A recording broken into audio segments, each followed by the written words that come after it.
If you're taking care of yourself, if you are an entrepreneur and you need to work on some preventative care this year, managing your calendar is a really big, easy tool. Using the extra minutes for feeding your soul, fuel your body, get some water in, just do like basic human things.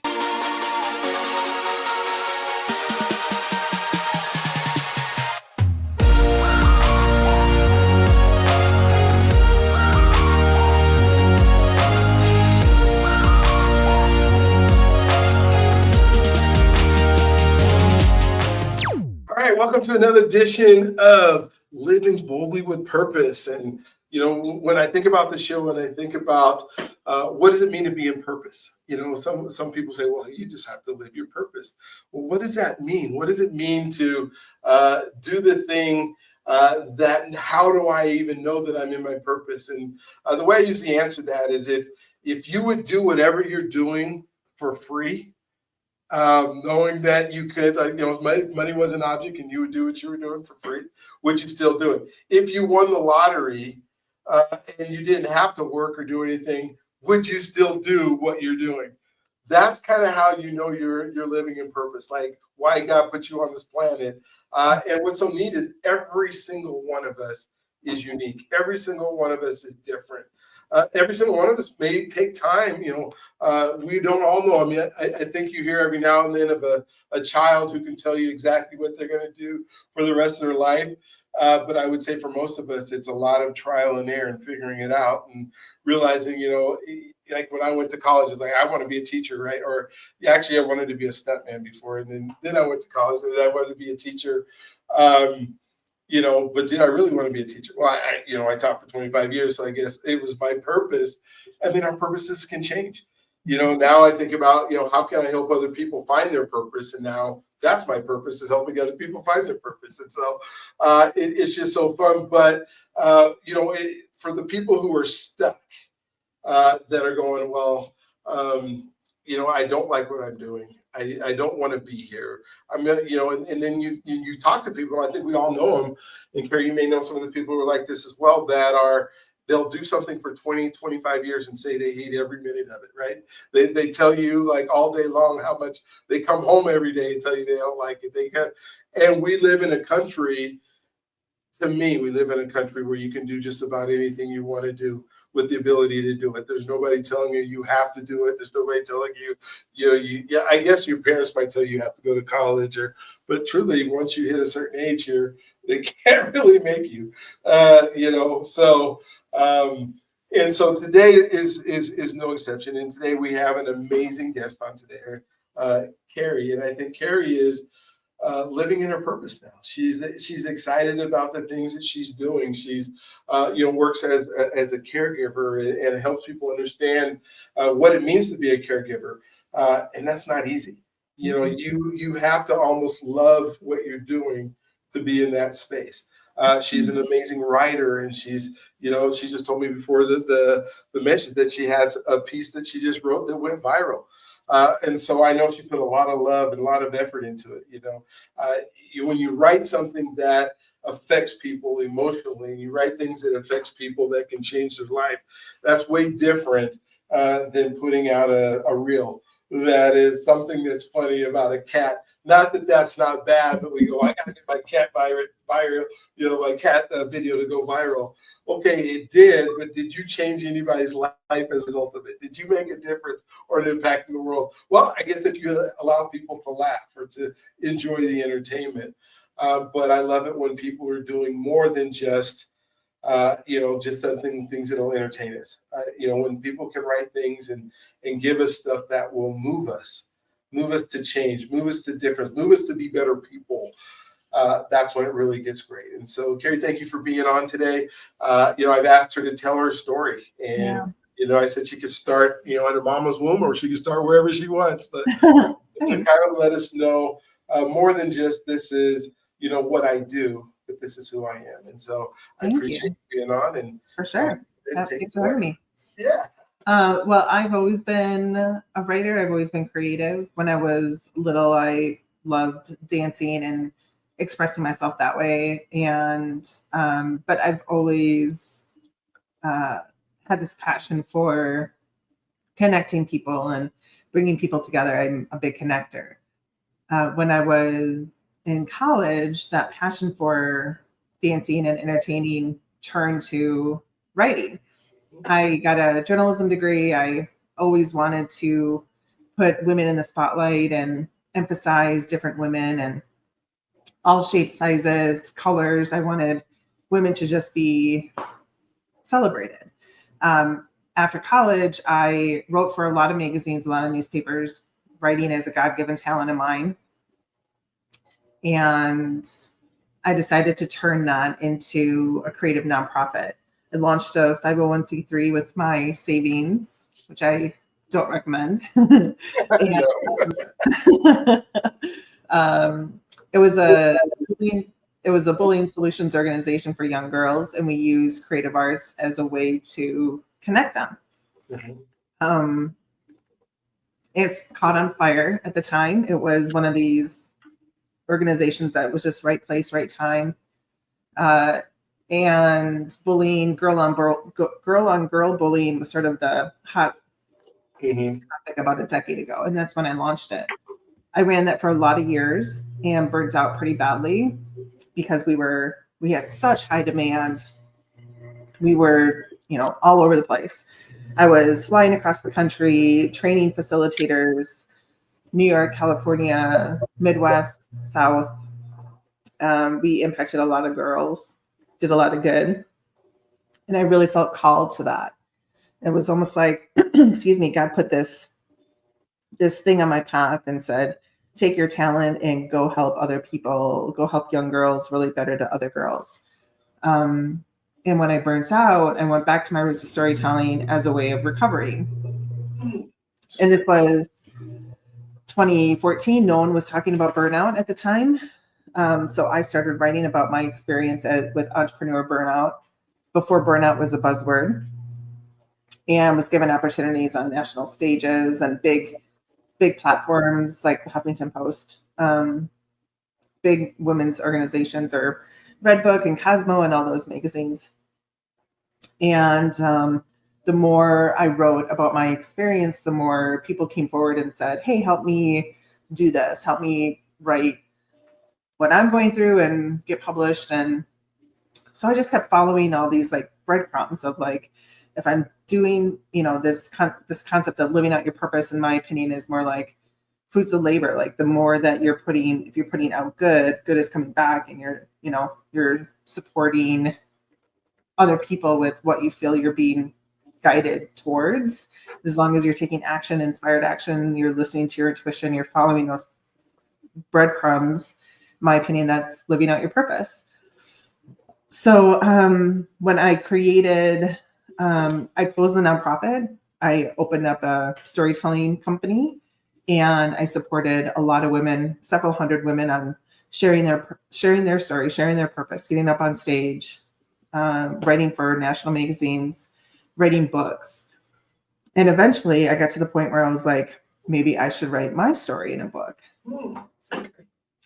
So I did. My first book is called Unapologetically Enough. That was published in 2022. And it is my story of burnout recovery. And it happened to be published at a time when burnout was a buzzword. It is something everyone was facing, particularly after COVID. And women called it a mental health book and started giving it to their bosses and creating book clubs with it, and inviting me to come into corporate spaces and lead burnout recovery retreats and seminars. And it was quite overwhelming, to be honest, because I didn't anticipate that. So for the last several years, that's what I did. I created burnout recovery seminars, retreats, got up on stages in front of several hundred people, and gave tools to resetting your nervous system. And I mean, at this point, I've been doing this research for a decade, that I had a lot to give. And it was right around that time that my husband was diagnosed with cancer. So I went from being literally on stage in front of 500 healthcare professionals to a caregiver within a matter of 6 weeks. Wow. And he was diagnosed with head and neck cancer, and November of 2023. And then all of 2024 was really spent supporting him, getting him the treatment he needed, advocating for him in a way that I really did not anticipate having to advocate. And being back in burnout as a caregiver was exceptionally difficult. It was much harder to support myself out of that than it was entrepreneur burnout, for sure, because this element of life or death was, at the doorstep constantly. But now I do feel much better as a recovered caregiver burnout, as a recovered burnout. And my husband is doing much better. We're on two very different healing journeys of the same experience. And now when I put work out into the world, I'm very vocal about what advocacy looks like in the healthcare system today, what caregiving looks like. And just today I had a piece on Huffington Post go viral. And it's so, I've done this for a lot of years. I've been writing publicly since I was 19. I'm in my mid 40s now. But when a piece does go viral, and this isn't the first one, it's really weird to have strangers reach out to you and then tell you their story, because they skip the whole let's get to know each other and be friends, because I've been so vocal about and vulnerable and raw about what I went through. So it's an immediate look into their life. So I have several emails in my inbox right now with similar experience. Our story of advocacy and caregiving was, I know people in the healthcare industry are burnt out. I know there's a shortage. There's some caregiving fatigue happening, and that shows up as sometimes apathy, a lack of empathy. He was overbooked for chemotherapy sessions. But I had to fight the hospital to get him an emergency feeding tube. I had to kick a physician's assistant off his team and basically sleep in his hospital room to ensure that certain people didn't come in and certain people did. Yeah. And unfortunately, I have several emails in my inbox right now based on the story I wrote today that are very, similar. Went through similar experiences. Thank you for putting a voice to this. But anyway, in terms of my story, my opinion is, as I think I'm living on purpose. I think I'm living out my purpose. I never look at the end result as, okay, now I've arrived and this is it. Yeah. I'm always growing, expanding. What else do I want to do? Where else do I want to go? This year, I'm very interested in putting energy and focus into caregivers, into advocates. I do have another book coming out looking at marriage, advocacy, and caregiving. And I hope that lands just as well as everything else I've ever done. That did. That's cool. It sounds like, and I have a couple of questions here, but it sounds like your purpose is around communicating your life with others so they can relate. And it doesn't really matter what what it is the issue. It just matters that you're able to help people through these trying times that they have. When I think about, you were talking about burnout, and I want you to help me define it a little bit, but I can see the difference, because when it's your husband and your family, you're not allowed to burn out, right? Because you have to continue that walk. Whereas on an entrepreneurial journey, I can shut down a company. I can shut down what I'm doing to still survive. But when it's your family, you don't get that. And I think that probably is, for sure. Maybe you can kind of share what burnout really means for folks at different levels. Well, when I first burned out in 2013, there was very little research on it. And it basically, when I looked into it, it was pretty much like being overworked due to chronic stress. Now, the definition is a little bit lenient, because with COVID and our professional and personal lives being so intertwined and so many people working from home, the concept of burnout is still this chronic stress. You have prolonged exposure to chronic stress.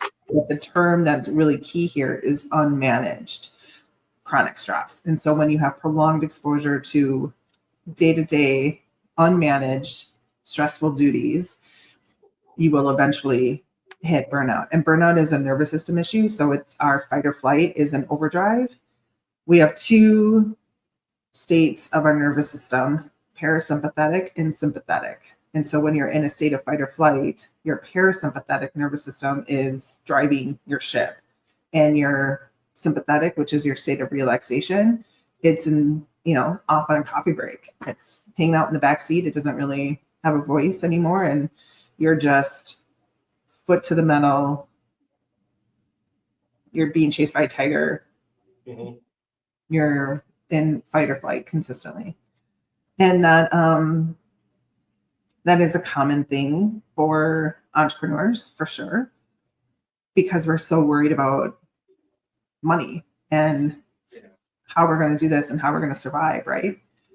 When you're in burnout for caregiving or advocacy purposes, I believe 100% if I didn't do what I did for my husband, he would have died. If I wouldn't have spoken up for him, if I wouldn't have fought the hospital, he would have died.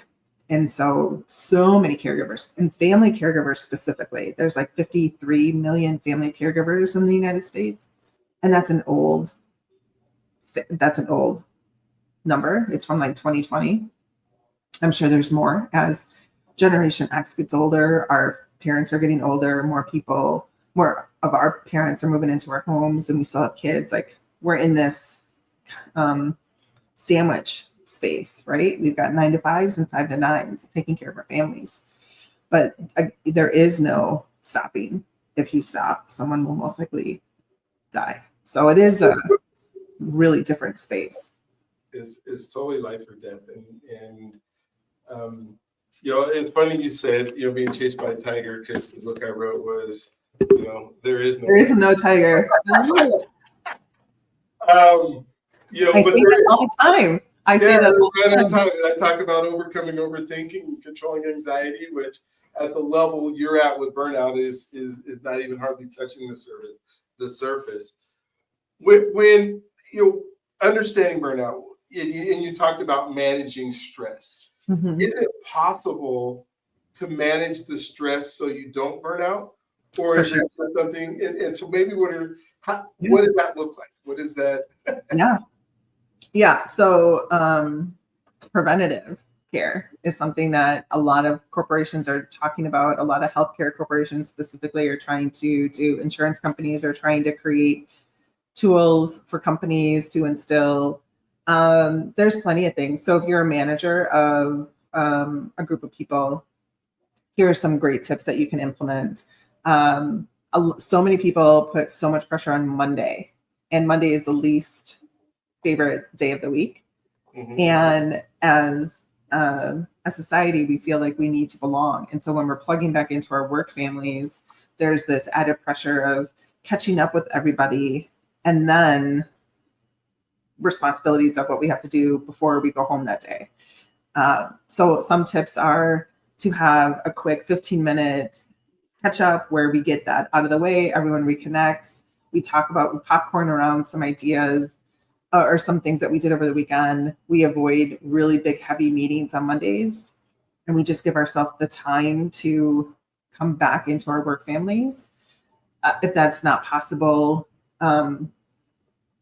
setting up some, water cooler things where people are posting on whiteboards, weekend updates, things like that, like employee opportunities to connect with one another quickly, easily, without the added stress. And then boosting morale in the workplace is a really big thing for preventative. So finding buddy systems, creating buddy systems, checking mental health check-ins, things like that are really systematic that have to be placed from the top down. If you're taking care of yourself if you are an entrepreneur and you need to work on some preventative care this year. Managing your calendar is a really big, easy tool. So like blocking out, if you have a 30-minute call, blocking out 45 minutes and using the extra minutes for, feeding your soul. So instead of jumping right into the next text, which is what most of us will do, taking 5 minutes to go outside, wherever you are, get some fresh air, look at the sun, or, at least the sky if you don't have sun where you are. Doing a couple rounds of like deep breathing, kind of stretch your body, fuel your body, get some water in, just do like basic human things. And it's so simple, it's so simplistic, but so many of us move from meeting to meeting, task to task, look at our to-do list, check stuff off without really checking in with our mind, body, heart, soul. What do I need right now? So really easy tip is to take full ownership of our calendar. And when we're given opportunity for a little break throughout the day, take it. Preventative care.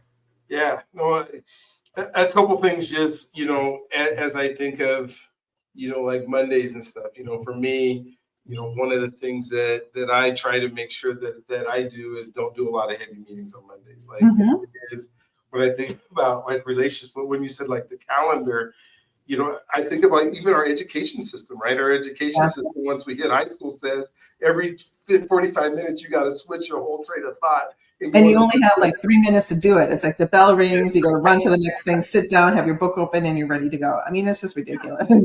So like we're training ourselves to be stressed out, stressed by what we are forced to do or throughout our time. And so there would be so much, I guess, gain from listen to what you're saying and stop doing that. We don't do that in life, right? Or at least we shouldn't change to 7 different subjects every 45 minutes throughout the day. We would never get anything done.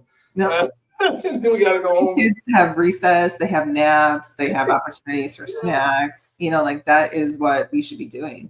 Yeah. So I start the day as slow as I can. I make sure to get outside. I take a couple of deep breaths. I drink a ton of water before I have caffeine. Like some of those things just kind of set me up for good days. When I feel my body start to, when I feel lethargic or fatigued, instead of drinking more water or soda or some caffeine, I will give myself an opportunity to sit down, close my eyes, listen to meditation, and block off like 10, 15 minutes. Like those are things that I've tried to fight through, and it's bit me in the behind more times than not. I've done this burnout thing several times.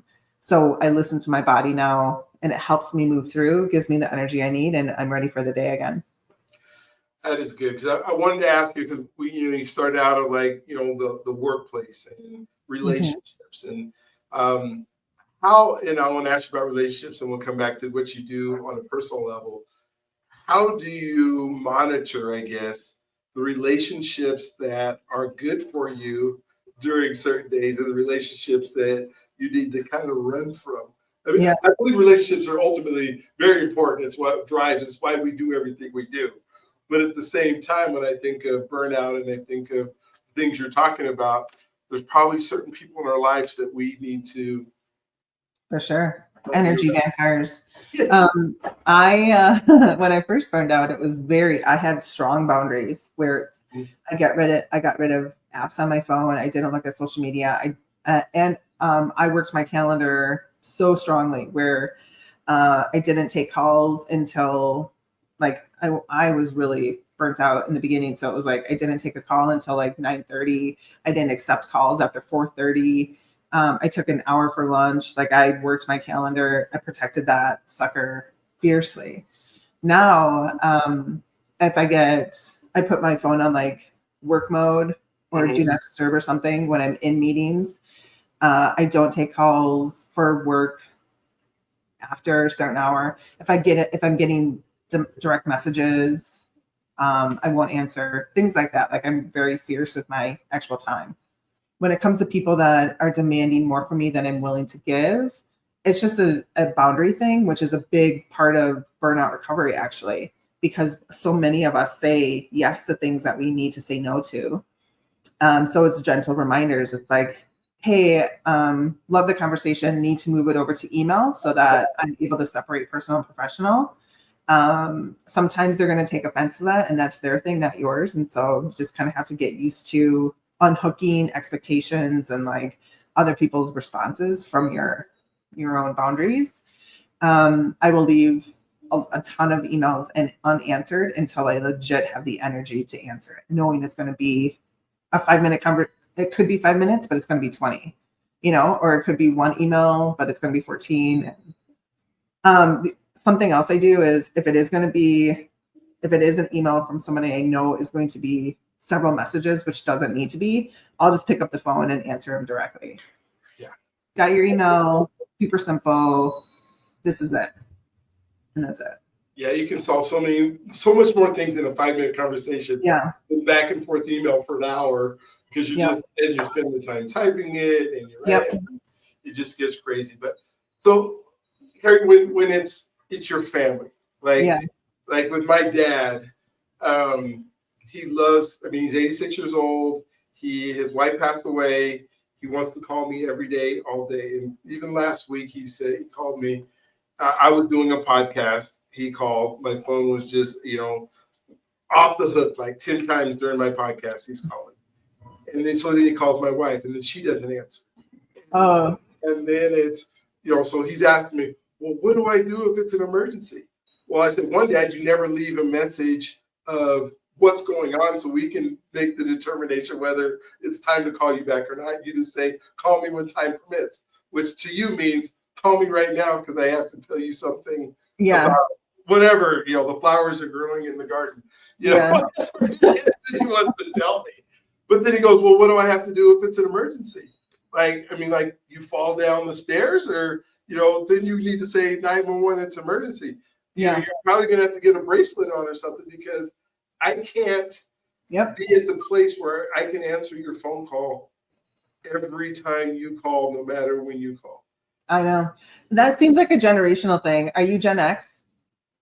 Yeah, I guess I'm Gen X. Well, I'll turn 60. So I'm at the very edge of the baby boomers at the end. Yeah, I think, So it seems like a generational thing where that's why we're 40, 50, 60-year-olds are called sandwich generation right now because so many of us are facing that similar situation. Especially if they don't live in your house, having a way for him to get a hold of a medical emergency is really important.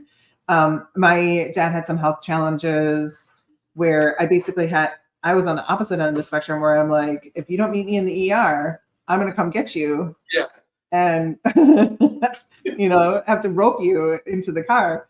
So we're either, we're constantly looking after somebody, right, as a family caregiver. And it is really challenging. It's so challenging. And we need help as a collective, which is why I'm putting so much energy and emphasis on raising attention of what this looks like on this end of the spectrum. We need more financial resources so that we can hire the help to get to sit with our families when we can't, because so many of us can't. We can't be everywhere all the time. Yeah. Well, and we have lives, and we, not only do we have children. I'm fortunate enough that my children are grown now, but I have grandchildren, one that comes over here every single morning. And then I have, both of my parents who are literally, my mom, they want to live by themselves. They want the independence of doing it.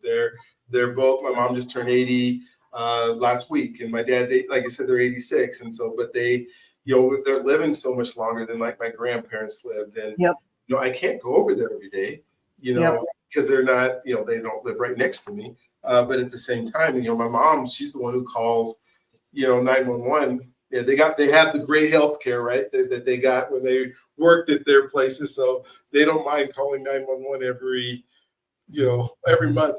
And then I'm in the hospital, come get me. And so, you think of this stress, and I want to be proactive versus reactive. Reactive, for sure. How do I do that? How do I, what are your tips? What are you finding out when you're doing these things?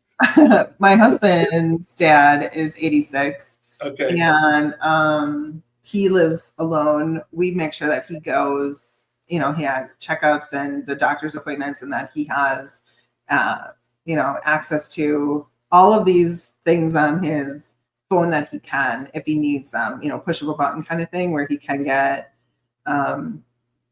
emergency help if he needs it. I'm always pushing him to download Uber and Uber Eats, and I'm constantly, on him about that type of stuff.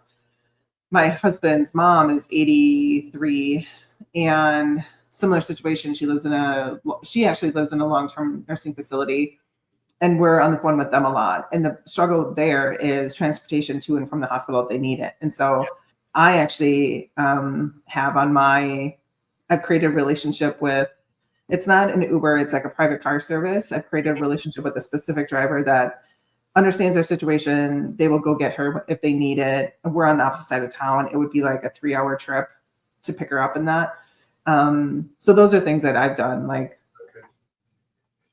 Yeah. but from a preventative perspective, it is making sure that they have the people in place that can support them. Like I had to look into nursing reprieve people to come and help when I needed help, and with my husband, and was able to get some support, some social workers, things like that. That's cool. I know, like with my dad, he's super healthy, physically. He said he's going to go run a track meet, in a couple months or whatever. And so, but I can tell on the mental health side, it's struggle. I mean, he'll call me and like, I have a friend who's in New Zealand, or she, went to travel New Zealand, and she sends me a text and I get it right away. How is that possible? And he wants me to go through the science of how light travels, so that we can. Oh yeah. But he needs time. Yeah. And I'm like, okay, but how do I? He needs a friend, or he needs a community. Yeah. And he's unwilling to go live somewhere where he could create that for himself, right? And he lives and I guess it's condos that are all like 55 and older or whatever. But the people are starting to pass away.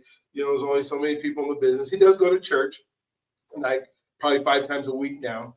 That's good.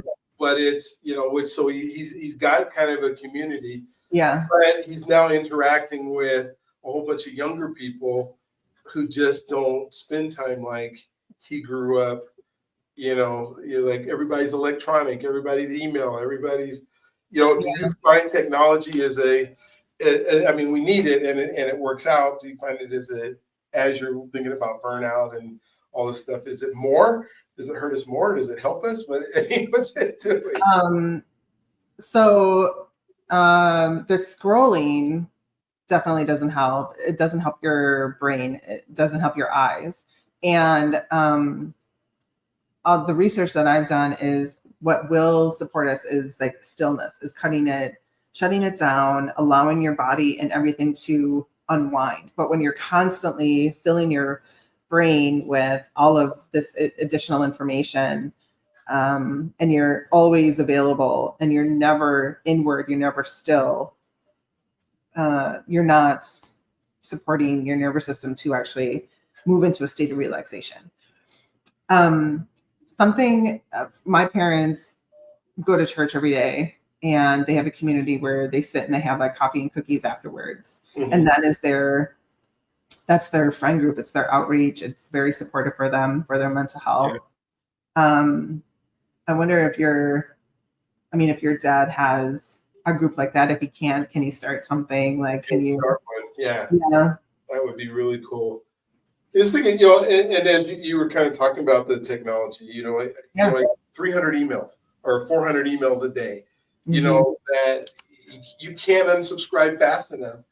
They're coming in, and I know all the stress. And I was even reading an article where they were talking about the chemical that when we're in personal proximity with people, that we put off, and then it reciprocates.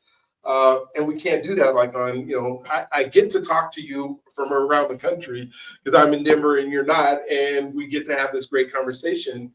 But my body is sending off, an energy or a chemical trying to get a response. and it can't happen through the screen. Right. And so constantly we wonder why we get so tired on Zoom meetings or get so tired on technology. What are some of those things that we can, I see my dad, and we're, he's just going to have to figure out, he turns on the computer and then asks me how it works. But I love hey, let's get you just so you're talking to people. Yeah. But then I think of like folks our age that are going, wait a minute, we've been doing this now for 4 or 5 years. Yeah, well, yeah. And then, think of email and internet. It's like 2000.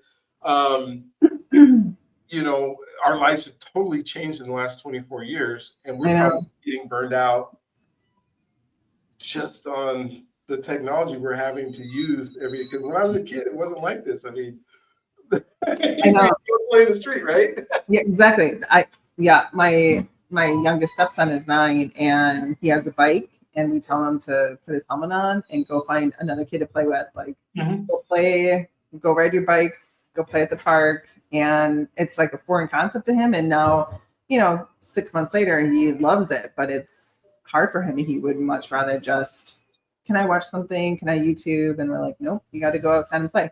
Yeah. So for us, our generation, it becomes harder to create those interconnections, but it is really important. So for me, I'll work from coffee shops when I can. I have 2 meetings a month.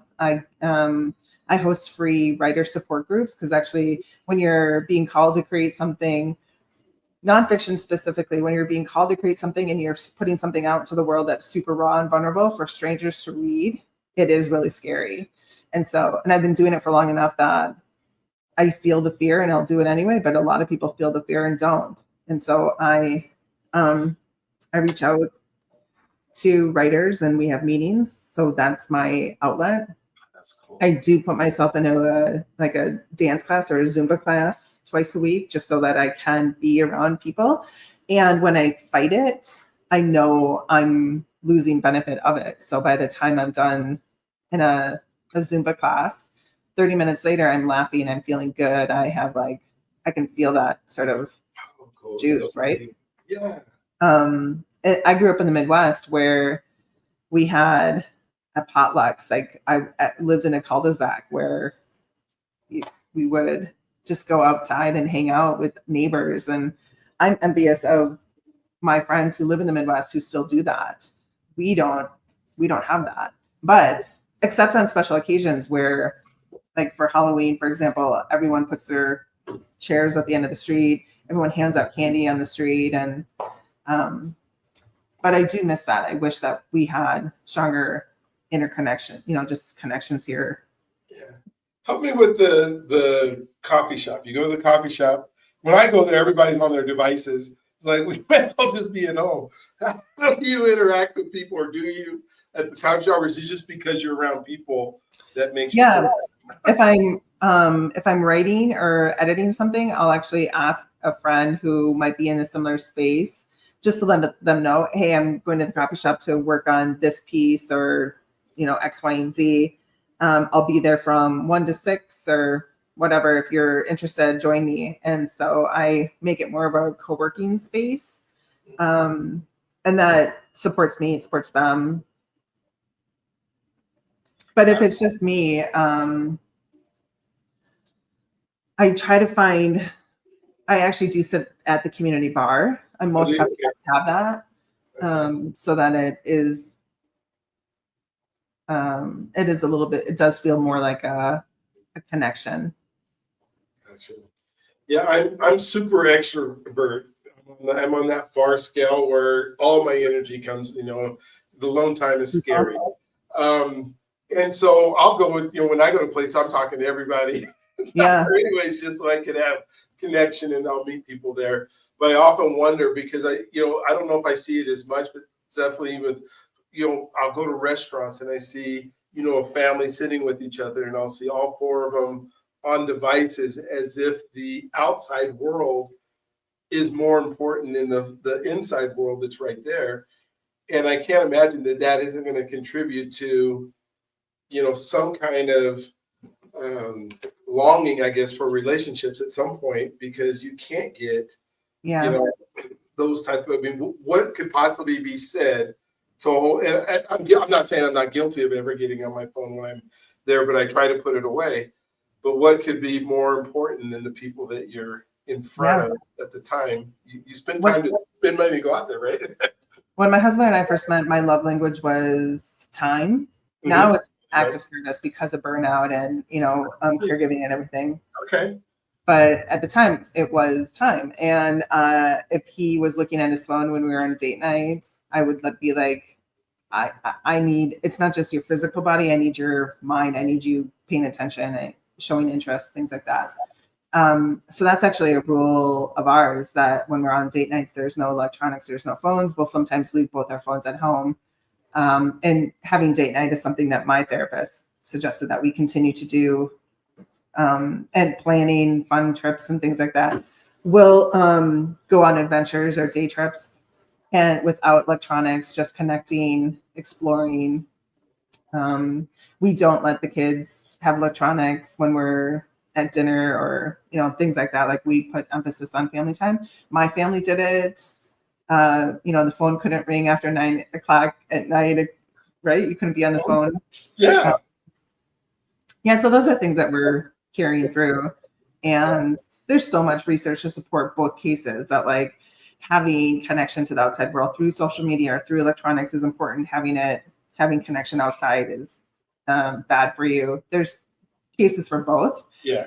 But we put emphasis on our mental health, protecting our mental health, protecting our time together, understanding that his needs are as important as my needs, and how we love each other, how he appreciates love and how I appreciate love are very different. But quality time is cherished here for sure. Wow. I didn't even realize until you just said that it's possible that our love languages can evolve or move. Oh, for sure. And now I'm thinking, I'm just thinking my own wife, and when I met her, she was, definitely, words of affirmation. And now I can see the quality time. She's like, every time, get off the phone, get off the phone, get off the phone, because I'm in that entrepreneurial. Yeah. You don't answer the phone for anybody at any time.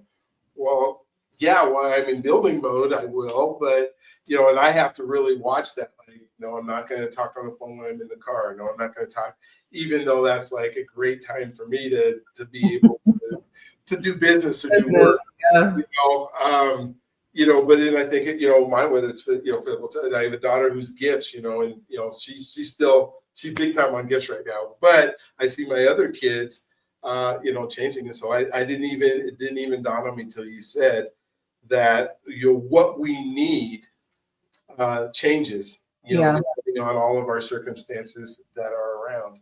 I mean, my husband and I, the quality time, we were together 24/7 for months on end. And like I said, if I didn't fight for him the way I would have, I'm certain he would have died. So when you get so intimate with somebody where you have a life-threatening situation, it changes him, it changed him, it changed me. And we had to reconnect as two different people, changed by a similar experience, and find each other. The caregiving patient role really does a number on spouse relationships. And we're definitely stronger. We're very different. We're much more intimate with each other, not in a physical sense, but in, I can look at him and know what he's thinking. He can look at me and know what I'm thinking. It just brings you much more closer together. But we can't have, our whole relationship can't be about his treatment. Yeah. And so, you have to constantly evolve right?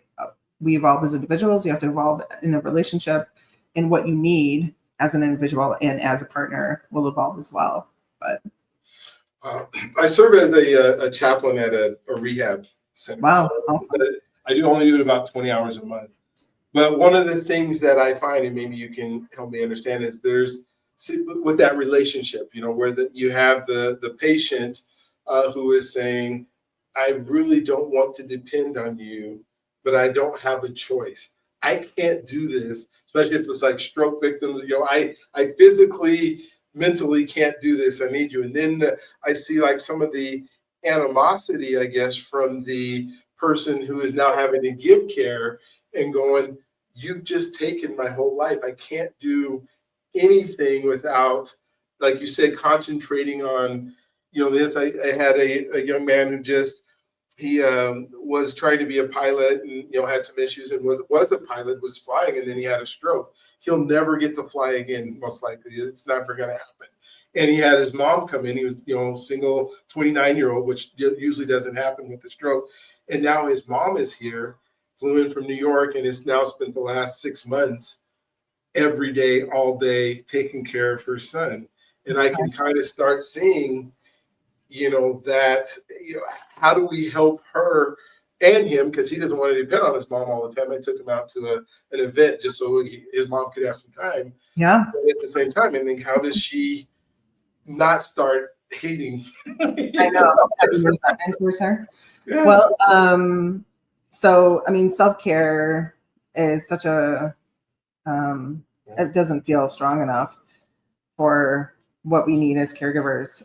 So I couldn't find a support group that worked for me. I couldn't find a support group that was focused on the caregiver. Every support group I went to was focused on the patient still. So I created my own. I did it through our church. It was just a couple of us. And I talked about nervous system. We talked about gratitude. We found, we connected once a week, and it was just very small snippets, and finding those little silver linings in the day and how I was taking care of myself and putting myself first for that little time was probably, it really was like a saving grace for me during that period of time. And here's something I did for myself. So many people are like, how do I help you? And when you're in that moment, it's like deer in the headlight kind of thing. My fight, flight, or freeze response is flight. I will exit stage left, right? Yeah. But when I'm in that space, I'd be like, oh, I'm fine. Don't worry about it. And I wasn't fine. So I wrote down on a piece of paper 10 things that somebody could do for me. And I took a picture of it. And whenever somebody was like, how can I help you? I would send them that photo. So it was like, buy me groceries, come do our laundry. I haven't dusted or mopped or vacuumed in a month. The dog needs to be walked. I need gas in the car. It was like simple stuff that you do on a normal basis that you couldn't think to do because you're so involved in this other person's life. So people would send us grocery gift cards, Instacart, all those things, or come over, watch him so I could go get my nails and toes done once a month. I leaned into all of that, and that was really helpful for me. And when I would go outside. If I could walk, great, for 5 minutes. But just being outside and letting fresh air kind of circulate my body, help my body. It's a physiological thing that we need that we don't do because we're inside, making sure someone doesn't fall down or hit their head or choke, or, we just sort of isolate ourselves inside. But we need fresh air. We need sunshine, just for small snippets at a time. Wow. I love the list, because it allows the person who wants to help to choose what they can do and what they can be good at. Mm-hmm. And then they do it with love. Because I think we ask that question all the time, what can I do, when you really don't want to do too much of anything. So, I mean, you want to help, you just don't know if you're capable of helping. And then by you giving that list, it says, here's all these things that I need. They can go, I can do that. Yeah. And it can be a huge blessing. Sometimes I was like, can you come get him for treatment, or can you pick him up for treatment so I don't have to stay at the hospital for 10 hours? Can you sit with him at lunch so I can go for a walk? It was, after a while, I got really specific, and having the reprieve, even if it was for 45 minutes a day, that I got to be by myself and do something, that was a burst of energy for me. And it's wild to think that, like, yeah, you go from being able to plan 5 hours of your day by yourself. Kids are at school, you get to do whatever you want. And then suddenly your sole purpose is keeping somebody else alive who didn't need you to behave in that way 6 weeks before.